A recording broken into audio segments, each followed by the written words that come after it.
Welcome to the Work-Based Learning 2 module. This module will focus more on communication skills, building on the Work-Based Learning 1 module that you've already completed. It runs over 2 trimesters and will involve a small amount of work every week. So we're looking at about 1 chapter of reading for every 2 weeks. Now, the learning outcomes for this module are really far more applied. So this isn't about really complex clinical skills. It's about looking at some of the theories of workplace practice and how that interacts with your actual work. So as you can see from the first learning outcome, you'll be evaluating the impact of theoretical perspectives on workplace practice and demonstrating the influence of work-based learning on academic perspectives. So there's a two-way learning taking place. You're going to be learning from your workplace, and that's going to be influencing your academic output, and what you're reading in terms of the theory will be influencing your workplace action. By the end of this module, you'll be constructing an appropriate action plan and evaluating it regularly. And really, this is going to be, again, a little bit of work very often. So you're just going to plan out how you're going to achieve all of the reading, all of the exercises within this module, and evaluating your progress on it on a regular basis. As part of this, you'll be discussing and negotiating the work that you'll be undertaking with your tutor or your mentor or employer, and you'll be evidencing and evaluating the embedding of this theory through reflection and observation, particularly when it comes to communication skills. So how will you study for this module? You'll have about a chapter to read once every 2 weeks. So you can either read half the chapter every week or perhaps do all of the reading at one point in the week, in the fortnight. At the end of that, there'll be a space for you to have some discussions with colleagues on the course within a discussion forum. So each topic will have a different discussion forum, and there'll be a question there for you to discuss amongst yourselves.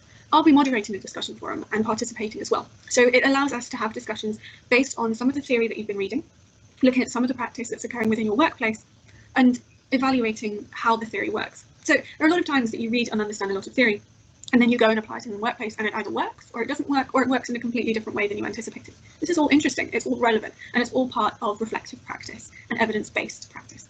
So this is really a central part of this module. And in doing so, it'll actually help you fulfill the assessments much, much more easily. So the obvious question of what is the assessment for this module? So you'll have 2 assessments. The first is a pass-fail assessment that will take place in trimester 1, which is a submission of an action plan. And the second is a written piece on reflective practice and communication skills in the work sector. Now, we will go into this in more detail in week 1, but just to give you a bit of an introduction now, I'm going to touch on the outline. So the action plan will be an action plan based on the work within the module book. So the module book has a certain number of exercises. All you'll need to do for the action plan is set your start date and your finish date, the resources you need to complete the exercise, and how you intend to complete the exercise. You'll be discussing and negotiating this work with your tutor or mentor or employer. It has linked to the learning outcomes, and there is a template on Canvas. So you actually don't need to do too much. You will just be taking that template, putting your action plan in. The key thing is that to successfully pass this action plan assessment, which is simply a pass-fail assessment, you need to ensure that your goals are SMART, so they're specific, measurable, achievable, reasonable, and timed. Now, in the next lecture, I'll be giving you an example of this, and there will also be examples on the assessments page. So do take a look at the assessment page. There will be examples of well-written assignments for both this and the other element that you can take a look at and consider to help you. The second element is reflective practice, communication skills in the work sector. So this is actually a 4,000-word written assignment, but quite a lot of that 4,000-word assignment will be on a reflective table. So once you've completed the exercises for each topic of study in the table provided, you'll then reflect on your learning from each. So it's 100 words on each topic that you discuss.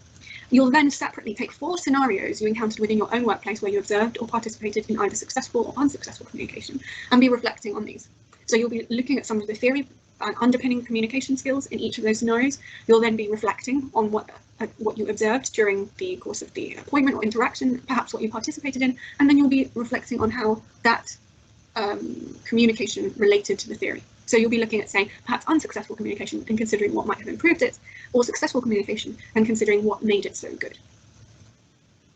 So, key points. This module requires regular and consistent work. If you are struggling, ask for help earlier rather than later. The discussion boards on the course will help you with this. And this module is about application and reflection, so integrating experience with theory. Discuss your learning or your reading with colleagues, friends, and family. Those students who really enjoy this module and tended to perform well on this module have been those who actually took some of the content and had conversations with those people around them about it. Keep an eye out for regular announcements on Canvas. So I'll be prompting some discussions within the discussion boards and moderating those discussions, and those should really, really help you with completion of the reflection diary for the element 010. There are 2 live lectures in trimester 1, which will cover some of the practical communication skills and reflective practice that people tend to worry about in their assignments. So we will be focusing on some of those skills for your assignments. However, I would suggest that you look already at week one's content whenever you feel ready, and start looking at the approach of the assessments within that to give you an idea of what's going on. In terms of your action plan, you can start working on that fairly quickly. So at any point after week one, you can start preparing your action plan and in fact implementing it, because all you're doing is planning how you're going to do your exercises over the course of the year. And so actually, the earlier that you get the basic structure of it done, the more you can use it to assess how you'll be completing the exercises. I really hope you enjoyed this module. If you have any questions, pop them in the discussion forum and take a look at week one's section now. You may also want to have a quick look at the key pages on syllabus and assessment, in addition to learning activities, because those will really help give you an idea of what this module is about. Any questions, of course, pop them in the discussion forum, and once you've started on week one's content, you can take a look at the discussion board for the week one content and put some of your thoughts and opinions in there.